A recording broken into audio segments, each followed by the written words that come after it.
다큐멘터리 역사를 찾아서 제304편 정치신인 최항 반대파를 숙청하다.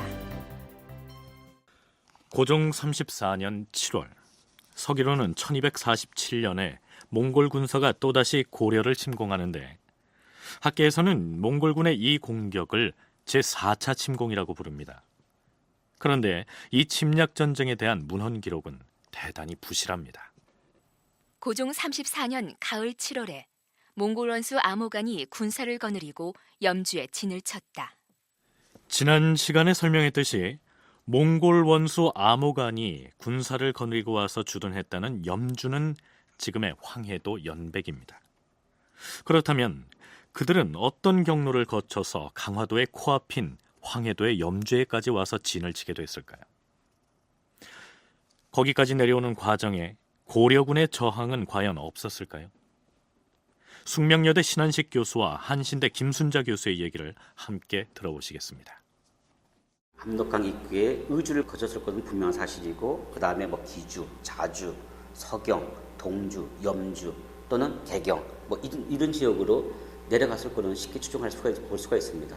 몽골의 기병이 빠른 스피드로 아래 내려올 수 있는 길이 이쪽 길이 가장 일반적인 길이라고 할 수가 있겠죠. 근데 특히 또 이 4차 침략에 주목되는 것이 바로 염주 지역인데, 이 염주는 그 황해도 연백, 아주 강화도 코앞이죠. 강화도 코앞에 몽골군이 왔다고 하는 자체는 이 강도 정부로서는 굉장한 또 긴장감이 팽배해질 수 있는 그런 입장이 되겠죠.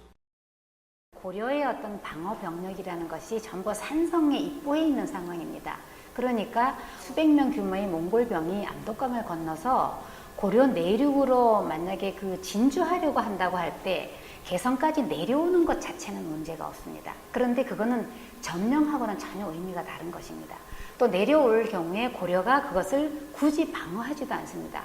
고려의 어떤 이 당시의 어떤 중앙 군사 능력이라는 것이 대단히 취약하기 때문에 뒤에서 매복해서 습격하는 전투는 하지만 몽골군하고 정면으로 맞닥뜨려서 전투를 벌이는 것은 피하고 있는 상황입니다. 그러니까 방어가 전혀 안 되는 상황에서 사실 내려오는 것은 문제가 없다. 그러니까 개성 근처에까지도 내려오게 되고.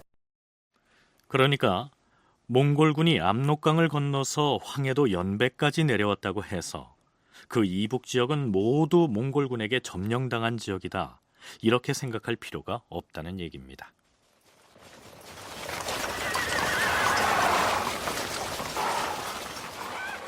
장군, 드디어 압록강을 건너 고려 땅에 들어왔습니다. 명령만 내리십시오. 고려의 별처군들이 용맹스럽다 하나 우리 몽골 기병의 기동력으로 능히 무찌를 것입니다. 기병 대장의 기계는 높이 살만하나 당분간 우리 대몽골군은 칼집에서 칼을 뺄 일도, 그리고 화살통에서 화살을 꺼낸 일도 없을 것이니 서두르지 말고 남쪽을 향하여 행군하도록 하라. 아니, 우리가 지금 전쟁을 하러 적국의 땅에 들어왔는데 어찌 싸우지 말라 하십니까? 보아라, 거리에 어디 사람의 그림자라도 보이느냐? 지금까지 이동해 오는 중에 개 짖는 소리, 다구는 소리 한번 들어봤느냐? 그러면 고려 사람들이 기습 공격을 하려고 모두 어딘가에 매복을... 아니다. 고려 사람들이 가 있는 곳은 저 높은 산성과 바다 건너에 있는 섬이다. 우리는 싸우자고 왔는데 우리와 대적할 고려인들은 싸울 생각이 없다면서 모두 성으로 섬으로 자리를 피해버렸으니 전쟁 한번 싱겁게 돼버렸구나. 그러면 고려인들이 들어가 있는 산성을 공격해야 하지 않습니까? 우리가 성을 공격하면 죽기 살기로 싸울 텐데 그럴 필요가 있겠느냐? 자, 우리는 이곳에 주둔하여 사령부를 차릴 것이다. 선발대는 군사를 이끌고 강화도 쪽으로 진군하라. 알겠습니다, 장군. 자, 가자!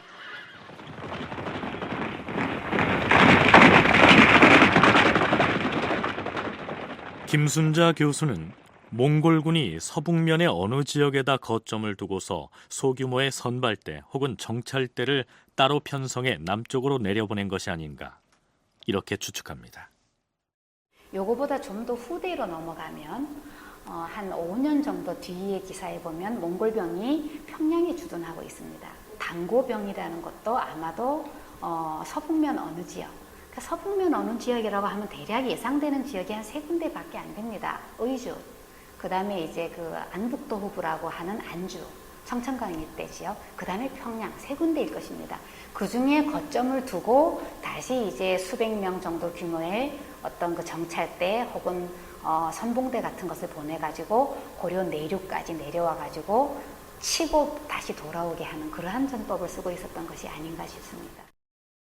한편 강화도의 북단과 좁은 바다를 사이에 두고 있어서 육안으로도 빤히 바라다 보이는 염주, 즉 황해도 연백에 몽골군이 진을 치고 있다는 소식을 전해들은 고려 조정의 분위기는 어떠했을까요?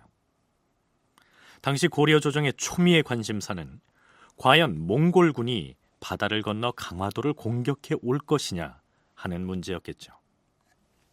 대왕 폐하, 지금 저들이 이곳 강화도와 지척지간인 염주에 진을 치고 있사옵니다. 저들은 틀림없이 이곳 강도로 진격해 올 것이옵니다. 뭐라 하였소? 몽골군이 정녕 바다 건너 이곳 강화섬으로 공격해 올 것이라 하였소? 그렇지 않고서야 강화도의 코앞인 염주에 진을 치고 군사를 주둔시키겠사옵니까? 그러면 어찌해야 하는 것이오? 군사를 동원해 방비를 철저히 하고 있사오니 염려 놓으시옵소서 폐하. 저들은 결코 이곳 강화에 범접하지는 못할 것이옵니다. 아니, 저들이 바다를 건너지 않는다고 어찌 장담할 수 있단 말이오? 바다를 건넌다는 것은 수전을 감행한다는 얘긴데 그 준비가 간단한 게 아닙니다.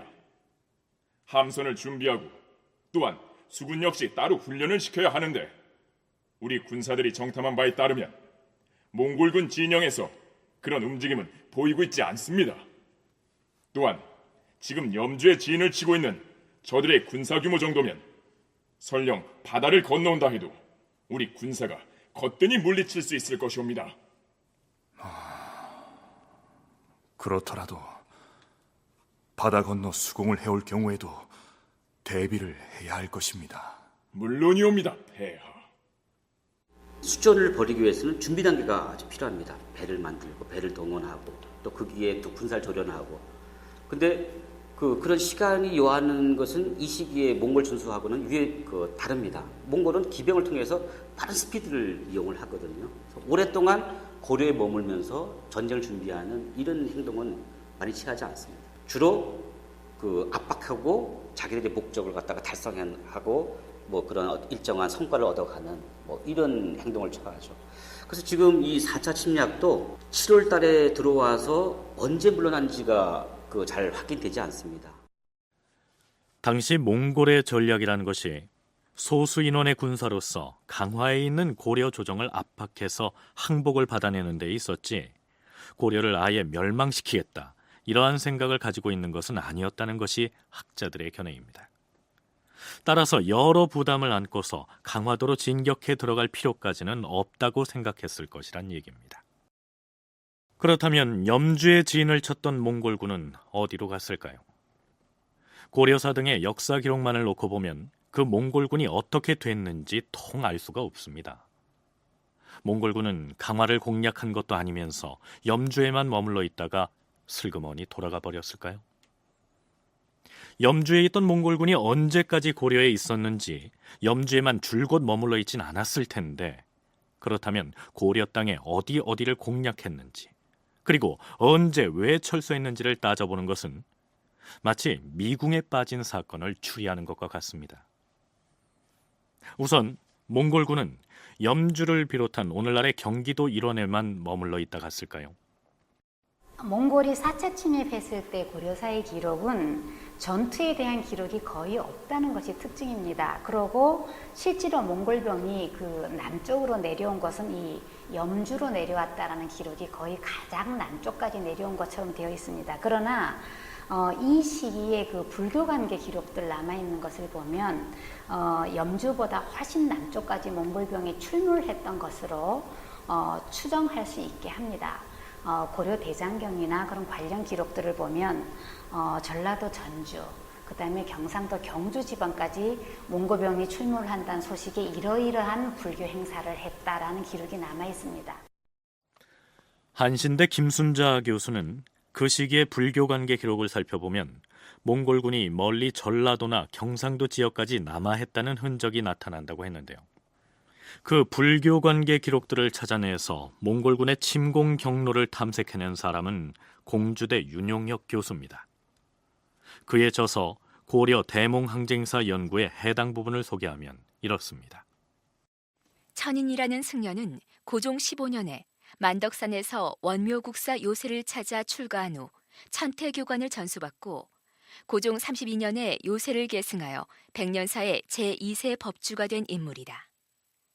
그런데 천인은 2년 후인 고종 34년 겨울에 호적을 피하여 상황산 법화사에 들어갔다는 것이다.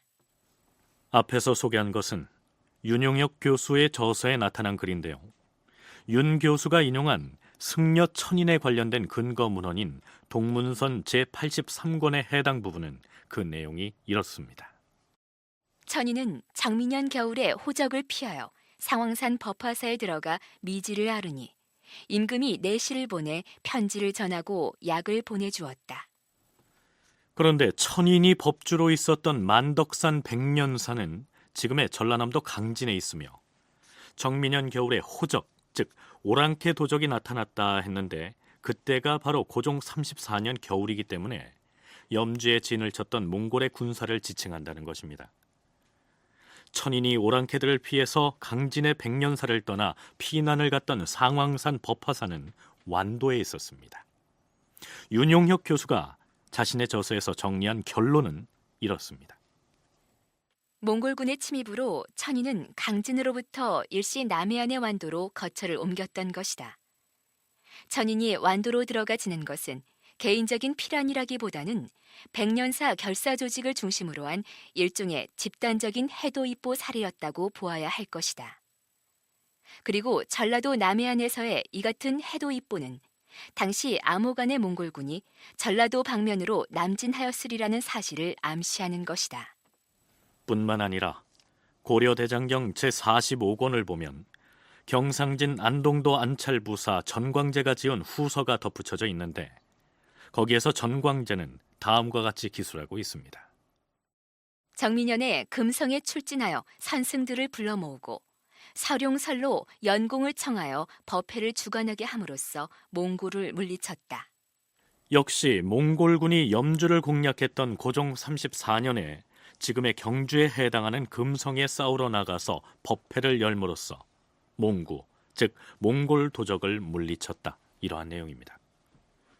이러한 불교 관련 사료를 근거로 짜맞춰 볼 때 몽골군은 서기 1247년 여름에 압록강을 건너와서 7월에 염주에다 진을 치고 주둔함으로써 인근 강화도에 있는 고려 조정에 압박을 가하고 이윽고 남쪽으로 군사를 보내서 일부는 전라도의 남단까지 또 다른 일부는 경상도의 경주까지 진격했다. 이렇게 유추해 볼 수가 있겠죠. 최공, 지금 남쪽에서 올라오는 소식이 심상치가 않습니다. 맞습니다. 동경은 10년 전에 몽골군의 무차별 방어와 약탈로 큰 병화를 입었던 곳인데 이번에 암호간의 군대로 또다시 공격을 받게 됐습니다. 그뿐이 아닙니다. 저기 서남쪽에 있는 도강군에게까지 몽골군이 들이닥쳐서 백년사의 승군들이 섬으로 피난을 하였다지 않습니까? 그래서 어쩌자는 것이요? 어쩌긴요. 군사를 보내서 맞서 싸우든지. 맞서 싸우다니요? 아니 될 말이요. 그렇다면 화이 사절이라도 파견해서 몽골군에 철군을 요청해야 하지 않겠습니까? 그게 좋겠어. 그렇게 하겠습니다. 몽골 황제에게 사신을 보내 군사를 물려주도록 청하겠습니다. 낭장 장중경과 지후 장위를 몽골에 보냈다. 고려에서 몽골의 사신을 파견한 때가 고종 35년 겨울 10월이었습니다. 전라도라든가 경상도 지역으로 내려갔다. 그러면 이 고려의 본토가 굉장히 초토화되는 이런 상황이었겠죠. 그 때문에 이러한 초토화되는 이런 상황을 모면하기 위해서 아마 몽골 조정으로 사신을 보냈을 것이고 그 사신들의 요구의 주된 내용이 아마 그 몽골군의 철수를 요구했겠죠. 물론 이때 고려에서 몽골의 사신을 파견한 것은 고려의 내륙을 침략 중인 몽골의 군사를 물리도록 하기 위한 목적에서였겠죠. 그러나 이때뿐 아니라 몽골군의 침공이 없던 때에도 고려는 부지런히 사신을 파견해 몽골에 끊임없이 화친의 손짓을 보냅니다. 사실은 3차 침입하고 4차 침입 사이 그 8년간의 기간 동안 고려는 몽골에 사신을 12번 파견합니다. 이 시기에 몽골도 역시 사신을 7번이나 파견해 옵니다. 물론 그 어딘가에 주둔해 있는 몽골군 사령관에게 사신 파견하는 건 또 별도입니다. 그러면 고려는 1년에 한 2회 정도 혹은 2회 이상 사신을 끊임없이 파견했다는 것이죠. 그것은 전면전을 하지 않으면서 외교적으로 계속 협상을 하는 걸 얘기합니다. 이 당시 몽골이 고려에게 요구하는 것은 2가지입니다. 강화해서 나와라라는 것입니다. 그 다음에 고려 국왕이 몽골 황제에게 직접 와가지고 항복하는 어떠한 그 절차를 밟아라라는 것입니다. 강화도에서 나와서 개경으로 환도하라. 고려의 국왕이 몽골 조정에 들어와서 몽골 황제 앞에서 머리를 숙이고 친조를 하라. 이 2가지가 몽골의 요구사항이었고 그 요구사항에 부응하지 않기 때문에 이를 응징한다는 것이 몽골의 고려 침공의 명분이었던 것이죠. 그런데 고려로서는 가장 핵심적인 그 2가지 요구사항에는 응하지 않으면서 몽골 쪽의 화의를 설득해야 했으니 몽골에 파견된 고려 사신의 고충은 또 얼마나 심했겠습니까? 그러면 고종 34년에 고려의 염주에 진을 쳤다는 그 몽골의 군사들은 언제 고려를 떠났을까요? 고려에서 몽골 조정에 사신을 보내 설득하자 거기에 설복당해서 스스로 군사를 물렸을까요? 고려사 등의 사료에는 그들이 언제 왜 철수했는지 일체 언급이 없습니다. 그런데 몽골군이 철수하지 않으면 안 될 어떤 사건이 있었을 것으로 짐작이 됩니다. 그 사건이란 과연 무엇이었을까요? 그들이 고려를 침공한 이듬해인 고종 35년에 몽골의 대칸, 즉 정종이 사망합니다. 아마 그 황제의 죽음이 철수의 가장 주된 이유가 됐을 겁니다. 황제가 죽었는데 단나와 전쟁을 할 수 있는 상황은 아니었겠죠. 그분은 본토에서 이미 그 권력 내부의 변화가 있었기 때문에 철병하는 것은 당연한 수순이라고 하겠습니다. 그런 사례는 앞서 전쟁에서 장수가 죽자 퇴각하는 이런 것과 같은 계라고 할 수가 있겠습니다. 이렇게 해서 우리가 일반적으로 몽골군의 제4차 침공이라고 부르는 그 전쟁이 일단 마무리가 된 것입니다. 이제부터는 고려 조정 내부의 권력 다툼의 실상을 잠시 들여다보도록 하겠습니다. 고종 35년이면 이미 기력이 쇠약해진 최후가 자신의 아들 최항을 후계자로 점지하고서 정치 수업을 시키고 있을 때입니다. 그런데 권력 승계를 두고 최항과 다툴 만한 인물이 한 사람 있었습니다. 죽은 김약선의 아들이자 최후의 외손인 김미가 그 사람입니다. 김미는 참소 사건에 연루돼서 머리를 깎인 채로 최후에 의해서 하동으로 유배를 당했다가 나중에 최후의 부름을 받고 조정으로 올라왔는데요. 최후는 김미가 자신의 후계자인 최항과 권력 다툼을 벌일까봐 이 사공이라고 하는 실속이 없는 관직만을 그에게 주었던 것입니다. 어느 날 김미는 과거에 급제한 홍렬과 정첨을 은밀히 불러들입니다. 내가 자네들을 특별히 믿고 있기에 늘 곁에 둔다는 사실을 모르진 않겠지. 물론입니다, 김사공. 소인들은 결코 김사공의 곁을 떠나지 않을 것입니다. 알겠네. 그런데 내 외삼촌 말이야. 외삼촌이라 함은 추미론 주지사 최양어른 말씀이십니까? 그렇다네. 누군가 은밀히 나에게 고하기를 외삼촌이 무엇인가 흉악한 음모를 꾸며서 나를 제거하려 한다고. 뭐라 하셨습니까? 그게 정말입니까? 아마도 외조부께서 돌아가시면 자신이 권력을 승계하는 데 내가 걸림돌이 될 것이라 생각해서 미리 없애려고 한 것 같은데 나를 앉아서 당할 수는 없지 않은가? 이럴 말씀이겠습니까? 그러면 사군께서 먼저 손을 쓰셔야 할 텐데. 그래서 말인데 일을 성사시키려면 조정에 내 편을 들어줄 든든한 후원자가 있어야 할 거다니까. 내가 편지를 써줄 터이니 자네들이 숙부에게 은밀하게 전해줄 수 있겠나? 숙부님이라면 김경손 장군 말씀이시군요. 맞아요. 예전 귀주성 전투의 영웅이셨던 김경손 장군이 바로 숙부님이시죠. 숙부님이 확실하게 내 편만 들어주신다면. 최양이 중앙에 올라왔을 때는 이미 그 김약선이 죽은 이유였기 때문에 어떤 그 후계 구도에서 최양으로 기울어지는 않느냐 또 이렇게 생각할 수 있겠지만은 근데 그 김약선을 축으로 했던 세력들이 그대로 또 잔존했던 것이 사실이죠. 또 거기다가 또 일단의 세력들이 그 최후의 외선자 김미를 갖다가 후계자로 추대하는 이런 것이 또 왕왕 있었습니다. 그 때문에 그 이 시기는 그 어떤 김미를 중심으로 하는 권력의 한 축과 그리고 최양을 중심으로 하는 권력 계승자의 또 한 축이 공존했던 이런 시기라고도 할 수 있겠습니다. 어쨌든 이렇게 해서 홍렬과 정첨 두 사람은 김미가 써준 편지를 들고서 은밀하게 백전노장 김경손을 찾아갑니다. 왕년에 군부의 제2인자였던 김약선이 김미의 아버지이고 김약선의 동생이 바로 김경손이었기 때문에 한편이 되달라고 도움을 요청한 김미는 김경손에게는 형의 아들, 즉 조카였습니다. 그러나 숙부 김경손은 조카 김미의 은밀한 제안을 무참하게 배반하고 맙니다. 고려사 열전편 김미전에는 이렇게 기록되어 있습니다. 김치가 두 사람을 시켜 편지를 보냈는데 김경손은 화가 자기에게 미칠까 염려하여 최후에게 밀고를 해버렸다. 이렇게 되었으니 조정의 한바탕 소용돌이가 일었겠지요. 김미와 작당하여 김경손 장군에게 불순한 내용의 편지를 전한 홍렬과 정첨 저 둘을 당장 옥에 가두라. 엄중하게 문초를 할 것이다. 최공, 장군 유정을 비롯한 수명이 연명하여 최공께 건의 서한을 보내왔습니다. 뭐라? 그자들이 나에게 무엇을 건의하겠다고 서찰을 보냈단 말이냐? 어디 보자. 이런 고얀 놈들이 있나?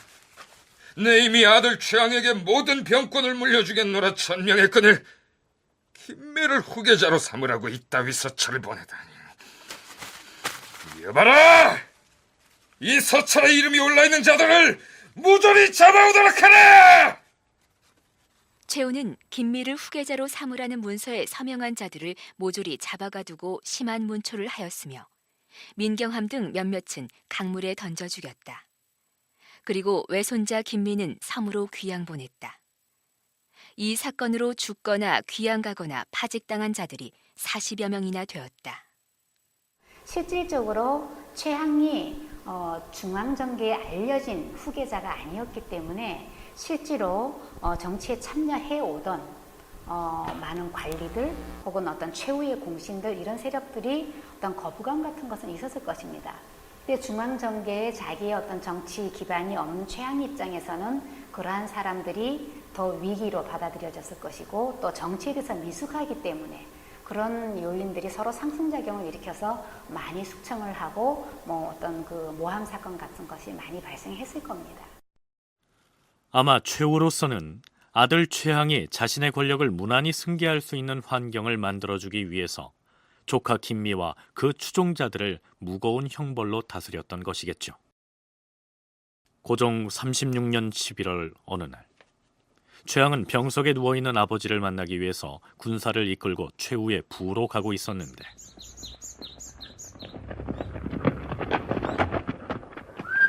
와! 최공, 지금 영공 어른께서 위독한 지경이십니다. 어찌하시겠습니까?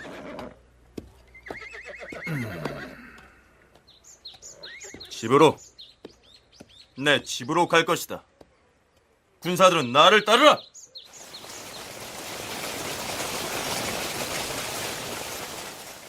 아버지가 위독하다는데 최항은 어째서 자기 집으로 돌아갔을까요? 최충원이 세상을 떠나기 직전에 후계자인 아들 최우에게 문병을 오지 말고 집에 칩거하고 있으라고 당부했던 사실을 상기하면 이해가 될 것입니다. 아직 반대파가 엄존한 터에 섣불리 임종을 하겠다고 아버지에게 찾아갔다가는 무슨 변이 생길지 장담할 수 없었기 때문이죠.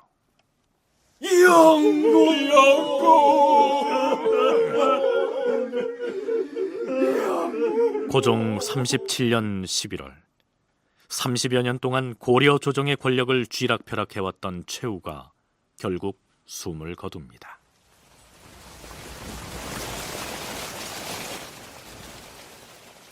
최우가 죽자 내외 도방이 모두 최양의 집에 돌아가서 옹이하였다. 그동안 최우를 최측근에서 호위해온 친위 군사 조직인 도방이 재빨리 최항의 집을 에워싸고 호위했다는 것은 최항이 후계자가 돼서 권력을 승계하는 것을 찬성하고 지지한다는 얘기겠죠. 고려사조례의 기사만을 놓고 보면 최항은 아버지 최우가 사망한 직후에 아무런 저항 세력이나 반대 세력 없이 순조롭게 무인들의 지지를 받아서 권력을 승계한 것으로 되어 있습니다. 그런데 고려사 열전편 최항전에는 다른 움직임도 있었던 것으로 나타납니다. 그 다른 움직임의 중심 인물은 상장군 주숙이었습니다. 장군, 지금 영공께서 별세하셨다는 소식을 듣고 달려왔습니다. 그래? 지금 야별초와 내외 도방은 최항에게로 넘어갔느냐? 아직은 아닙니다. 장군께서 결심을 하시고 명을 내리신다면 그 군사를 움직일 수 있을 것입니다. 어찌하시겠습니까? 무신들이 정권을 거머쥐고 국왕을 허수아비로 만든 채 전횡을 일삼는 나라는 오래가지 못할 것이야. 하여 지금이 국왕에게 권력을 되돌릴 수 있는 절호의 기회이긴 한데. 그렇다면 무엇을 망설이십니까? 야별초와 도방원들에게 속히 명을 내려서 그들을 장악하십시오. 상장군! 거사가 어렵게 됐습니다. 거사가 어렵게 되다니. 벌써 이공주, 최양백, 김준 등 70명의 장군들이 최항 편으로 넘어가 버렸습니다. 우리도 대세를 쫓아야 할 것 같습니다. 아쉽게 됐구나. 별 수 없지. 우리도 최항에게로 가는 수밖에. 그러니까 상장군 주숙은 최우의 권력을 이어받을 무신들 간의 다툼에 끼어들어서 어느 한쪽 편을 들려고 했던 것이 아니고 왕에게 권력을 넘겨주어서 무신난 이전의 상태로 돌리려는 궁리를 했던 것입니다. 물론 상장군 주숙이 설령 그런 시도를 감행했더라도 성공을 장담할 수는 없었겠지만 말입니다. 이렇게 해서 최항은 최씨 무인 정권의 세 번째 집정자가 된 것입니다. 그런데 최우가 죽고 최항이 권력을 이어받는 과정을 서술한 기록 중에 좀 거슬린 내용이 들어 있습니다.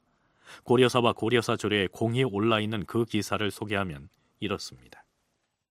최항은 상복을 입은 지 이틀 만에 벗었다. 장례를 치르고 난 뒤에 최항은 문을 닫고 들어앉아서 그의 아버지가 거느리던 여러 첩들과 간통하였다. 최소한 터무니없는 내용을 억지로 만들어서 넣지는 않았을지라도 이 기사를 보면 최항은 아버지의 장례식을 대충 서둘러 끝내버리고서 마치 기다렸다는 듯이 아버지의 애첩들을 가늠한 불효막심하고 타락한 인품을 가진 인물로 그려져 있습니다. 학자들의 생각은 과연 어떤지 김순자, 신한식 두 교수의 얘기를 차례로 들어보실까요? 누가 뭘 어떻게 건드렸는지 본인이 아니고 누구도 모르는 건데 그런 기록들이 꽤 많이 남아있는데 우왕에게 그런 기록이 남아있거든요. 그러니까 고려사 편찬자들이 의도적으로 그런 어떤 소문이 있었던 것을 기록을 남긴 것 같아요. 다른 기록 전에도 우왕에게도 딱 그 얘기를 하는데 우왕은 이성계가 제거한 사람이니까 우왕은 원래 그러니까 정치적으로 실각했다라는 것이 아니고 쟤는 도덕적으로 나쁜 놈이다라고 낙인을 찍는 것이 가장 큰 것이기 때문에 그래서 최항에 대해서도 그렇게 해서 이런 기록들이 나오는 것 같은데 최항이 그 생각을 해봤어요. 진짜 그랬을까? 너무 모르는 일이고 기록이 있으면 역사학자들은 일단 믿기는 합니다만은 잘 믿어지지는 않더라고요. 그러니까 뭐 기록을 보게 되면은 이 최황이 굉장히 부도덕한 그 인물이라고 우리가 이해가 될 수가 있는데, 근데 또 우리가 또 한편으로 이 역사 기록의 이면을 또 볼 필요가 있다는 거죠. 왜냐하면 이 고려 시대의 역사를 주로 그 집필했던 것이 조선 시대라고 할 수가 있는데, 이 조선 시대에 나오는 고려의 역사 기록에서는 대부분 이 무신 정권에 대해서는 굉장히 부정적인 입장으로 다루는 것이 흔합니다. 특히 그 이 최양이라든가 또 이 최양의 아들이었던 최희대에 보면은 이미 이 시기는 대몽 전쟁이 실패로 가는 막바지였기 때문에 그 조선 시대의 사가들에게는 아주 부정적인 입장이 많이 있었죠. 우리가 예전에 고대사를 탐색할 때 고구려에서는 형이 죽으면 그의 동생이 미망인인 형수를 아내로 맞이함으로써 그 가족의 생계를 책임진다는 이른바 형사취수제라는 독특한 풍습을 소개한 적이 있죠. 그렇다면 이 시기의 고려에서도 아버지가 거느리던 첩을 그 아들이 넘겨받아서 생계를 책임지는 것을 나쁘게 여기지 않았을 수도 있지 않을까요? 몽골족 같은 유목민족에게 있어서는 생모만 제외하고 아버지가 거느렸던 부인들을 아들이 다 이어받아야 됩니다. 그게 생존하고 관계되는 문제입니다. 아들이 돌봐주지 않으면 그 여성들이 그 몽골 초원에서 살아나갈 방법이 없는 것입니다. 그래서 생모는 어머니로 모시는 것이고 아버지의 다른 부인들은 자기가 부인으로 맞아들여 가지고 다시 그 여성들을 그 굶어 죽지 않게 돌보는 것입니다. 그래서 그것이 잘하는 일이고 당연히 윤리적으로 맞는 일인데, 그 몽골적의 그러한 혼인 풍속을 만약에 중국의 역사가가 기록할 때는 이거는 폐륜이다라고 기록을 하게 되는 것이죠. 근데 고려 시대 같은 경우에는 물론 유교적인 가치관도 있고 불교적인 가치관도 있고, 그래서 아버지하고 관계가 있었던 여성들을 아들이 한다는 것은 그건 용납이 안 되는 것이었다는 것은 고려 시대는 분명한 일입니다. 자, 그러면 최항이 아버지로부터 권력을 승계하고 나서 처음으로 어떠한 정치 행위를 하는지 살펴보기로 할까요?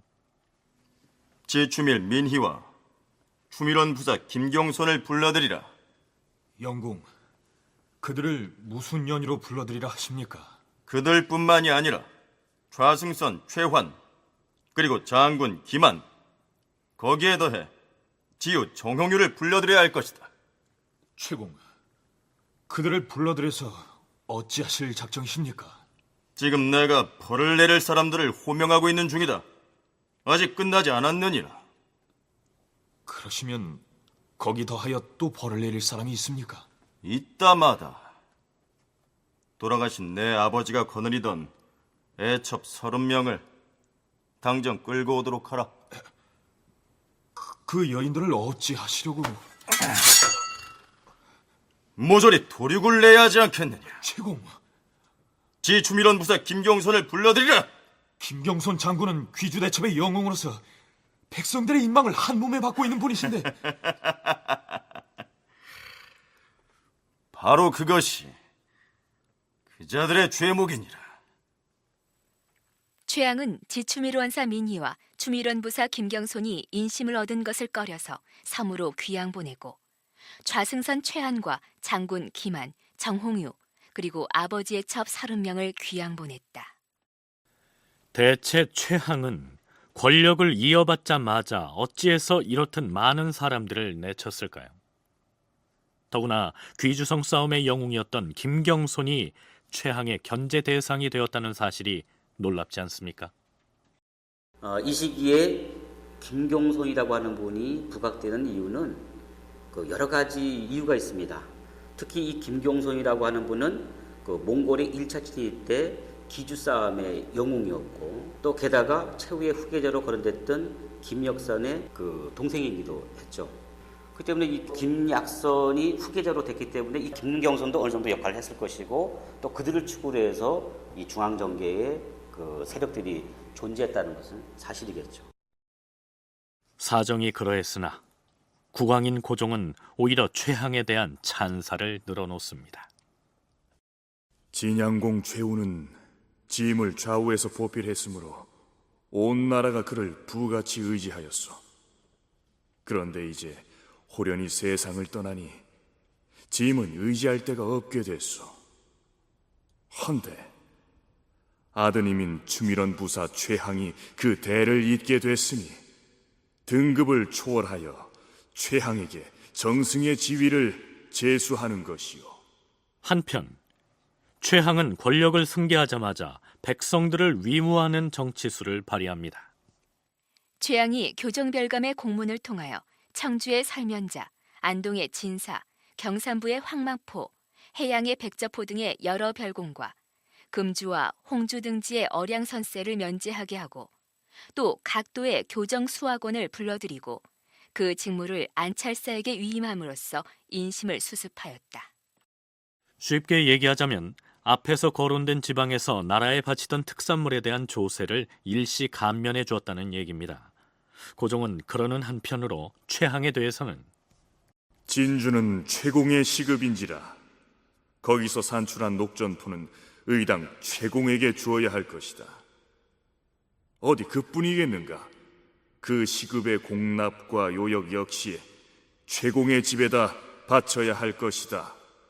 그러나 고종의 이러한 배려에 대해서 오히려 최항이 사양에서 받지 않은 것으로 사서에는 기록되어 있습니다. 이제 최항은 아버지 최후가 누리던 막강한 권세를 이어받았으니 고려 조정에서 그의 행보는 거칠 것이 없었던 것처럼 보이는데요.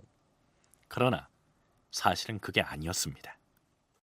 최항이 갑옷을 입고 군사를 거느리고 장봉택으로부터 말을 달려 견자산의 진양부로 가는데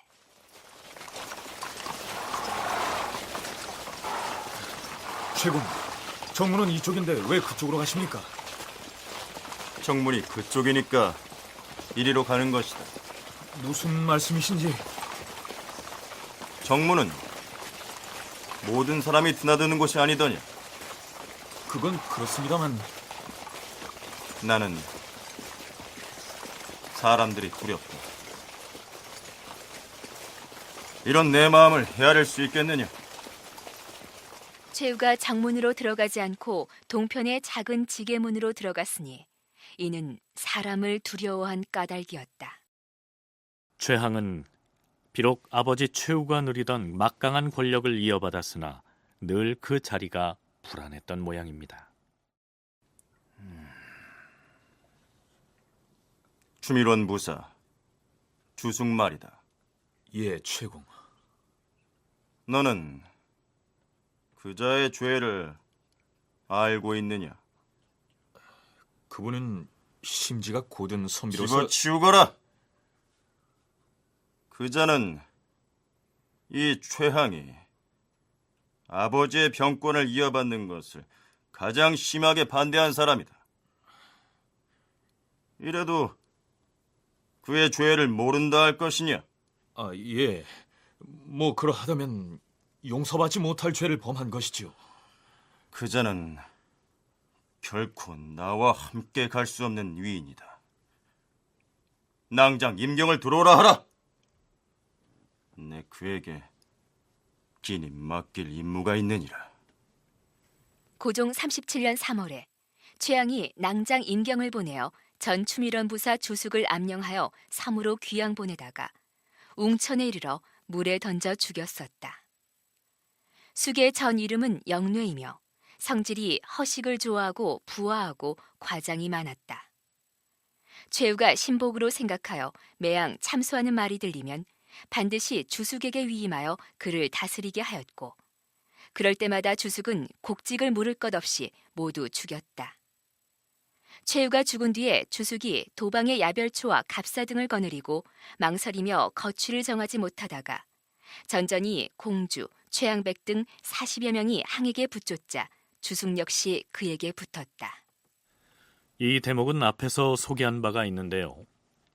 최후가 사망한 직후에 최항이 권력을 물려받는 과정에서 주숙은 그 권력을 국왕에게 되돌려 주어서 무신 정권 자체를 무너뜨리려고 했던 것이죠.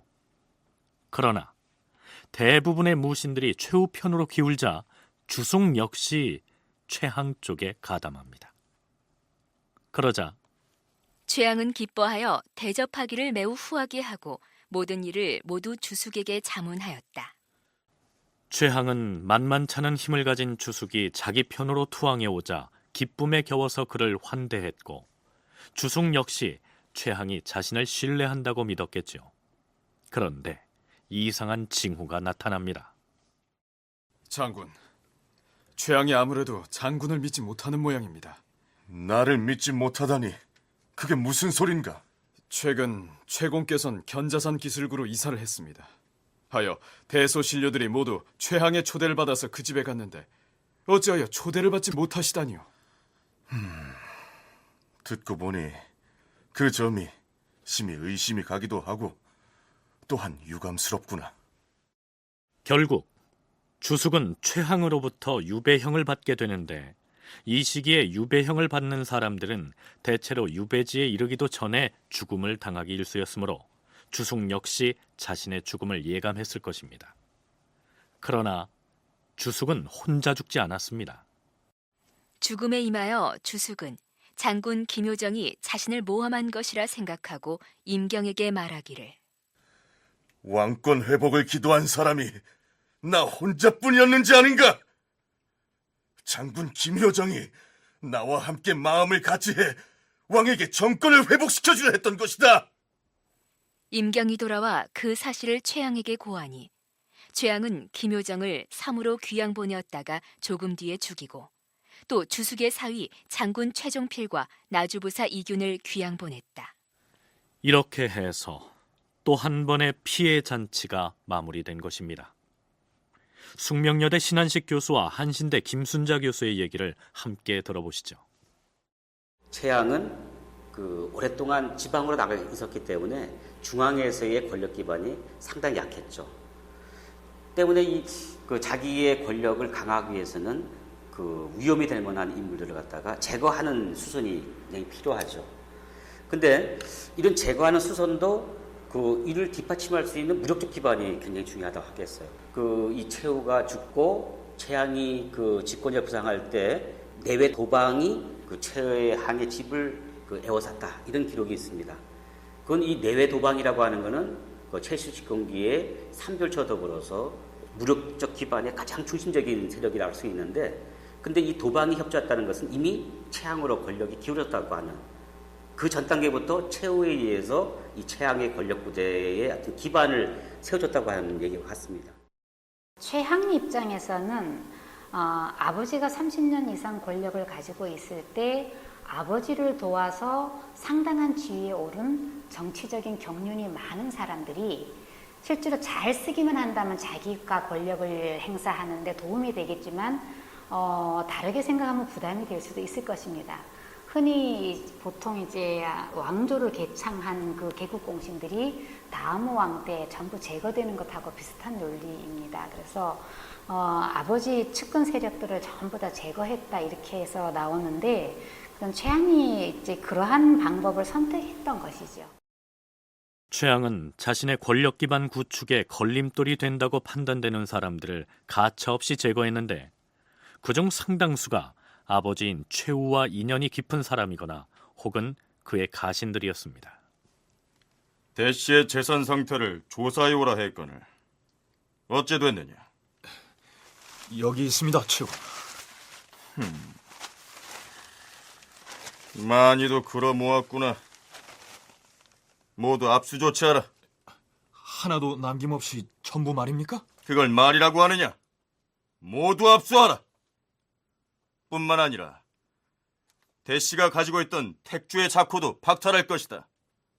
아울러 대씨의 전남편의 아들 오승적은 잡아다 바다에 내던져 목숨을 거두라.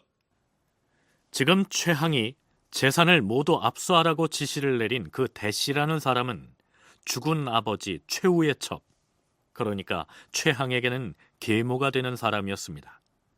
고려사절의 해당 기사는 이렇습니다. 최양이 계모 대씨로부터 택주라는 자귀를 빼앗고 그 재산을 수탈하였다. 또 장군 오승적을 바다에 던졌다. 오승적은 대씨의 전남편의 아들인데 대씨가 일찍이 김미편에 서서 최양을 편들지 않았으므로 최항이 그를 매우 원망하였다. 최항의 보복의 칼을 받아서 졸지에 세상을 하직한 사람이 또 있었습니다. 박헌이라는 사람이 그 사람이었습니다. 박헌이 최항에게 미움을 살 만한 어떤 일을 했었는지 기억하시겠습니까? 고종 34년 6월에 박헌은 최후에게 이렇게 간언합니다. 지금 북쪽의 몽골 오랑캐들이 해마다 쳐들어와서 민심이 흉흉합니다. 헌데 최공의 두 아드님인 만종과 만전은 그 횡포가 극에 달해서 백성들의 재산을 마구 수탈하고 있으니 나라에 큰 걱정이 아닐 수가 없습니다. 만일에 적군이 쳐들어와서 남쪽으로 내려온다면 만종과 만전의 시달림을 받아온 백성들이 반란을 일으키지 않을까 심히 염려되옵니다.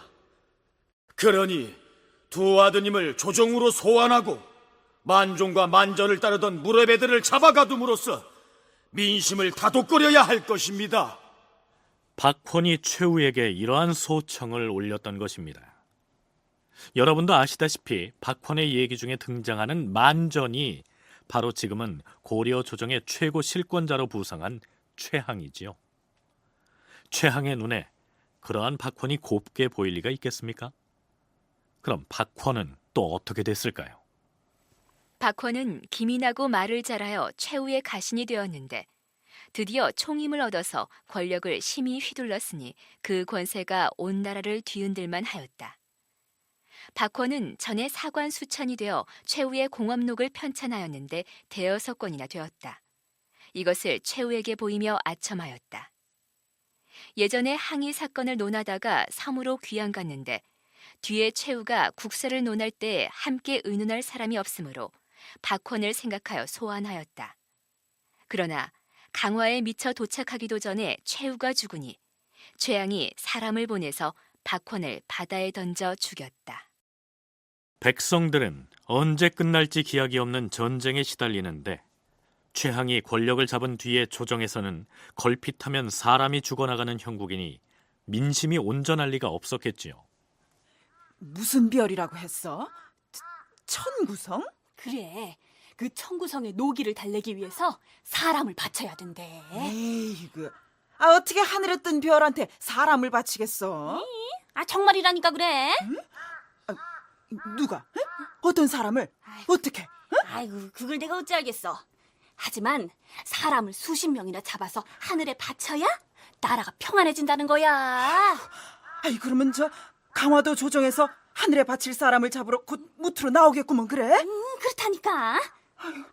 아이고, 난 얼른 가서 식구들 나돌아다니지 말라고 해야 되겠네. 아이고, 나도 얼른 가서 집안 단속을 좀 해야겠구먼. 천구성이 어떤 별자리인지 알 수 없으나 어쨌든 경성, 즉 강화에 이러한 소문이 널리 퍼졌던 모양입니다. 아니, 천구성에 생사람을 잡아다 바친다는 얘기가 어디서 나온 것이오? 근거가 없는 유언비어이옵니다, 폐하. 그런 황당무계한 유언비어가 어찌하여 수그러들 줄 모르고 날마다 살이 붙고 더욱 부풀려져서 온 강도에 퍼져나갈 수 있다는 말이오? 문제는 그런 소문이 퍼져서 민심이 불안해지자 그것을 기화로 도둑질이 성하고 또한 세상에 종말이 온다고 해 남녀간에 음탕한 짓을 하는 못된 사람들이 생겨난다는 것이옵니다. 이런, 무슨 대책을 세워야 할 것 아니오? 어사대에서 민심을 안심시키기 위한 방을 붙이고 있사오니 곧 안정이 될 것이옵니다, 폐하. 경성의 유언비어가 나돌기를 사람 50명을 천구성에게 제물로 바칠 것이다 라고 하였다. 남녀가 모두 황황하여 공포에 떨고 가난한 무리들은 이를 틈타 음탕한 짓이나 도둑질하는 자가 매우 많았다. 어사대에서 방을 붙여 타일렀으나 능히 금할 수 없더니 한 달 남짓 되어서야 겨우 진정되었다. 그 시기에 이 고려 강도의 상황, 예컨대 최항의 권력 승계 과정에서 많은 사람이 죽어나가고 또 거기다가 또 이 시기는 강도의 방어력을 강화하기 위해서 그 중성이라고 하는 성곽은 곧 대대적인 토목공사가 이루어지는 시기라고 할 수 있겠고 또 거기다가 몽골에서는 4대 혼종이 즉위하는 그런 시기이기도 하거든요. 그래서 전운이 굉장히 감도는 시기라고 할 수 있겠죠. 그러니까 고려 강도에 민심들이 흉흉할 수 있는 이런 사건이라고 할 수 있겠는데, 또 특히나 또 이 청구성이라고 하는 것은 중국에서 유성이나 혜성을 이르는 말로써 어떤 자연재해의 징조를 얘기해주고 있습니다. 실제로 고려시대 때 어떤 사람을 제물로 사용한 예가 전혀 없었고, 그건 아마 고려시대 사람들도 알고 있었을 겁니다. 그런데 어쨌든 이런 유언비어가 돌았는데 사람이라는 존재가 항상 그렇게 이성적인 존재가 아니기 때문에, 더군다나 이 당시는 몽골의 침략이 20년 정도 계속됐고 사람들의 생활이 많이 피폐해지고, 또 실제로 많은 사람들이 진짜 전쟁에서 어떤 살상당하는 수도 있고 전염병이 돌아서 죽은 경우도 있을 겁니다. 그러한 상황에서 어떠한 소문이 돌았을 때 그 진위 여부를 따진다든가, 혹은 그 소문이 어디에서 처음에 생겨난 소문이었던가를 따지기보다는 일단 거기에 대해서 두려워하고, 그래서 또 소문이 소문을 낳고 하는 그러한 민심 동향을 나타내는 기록이 아닌가 생각됩니다.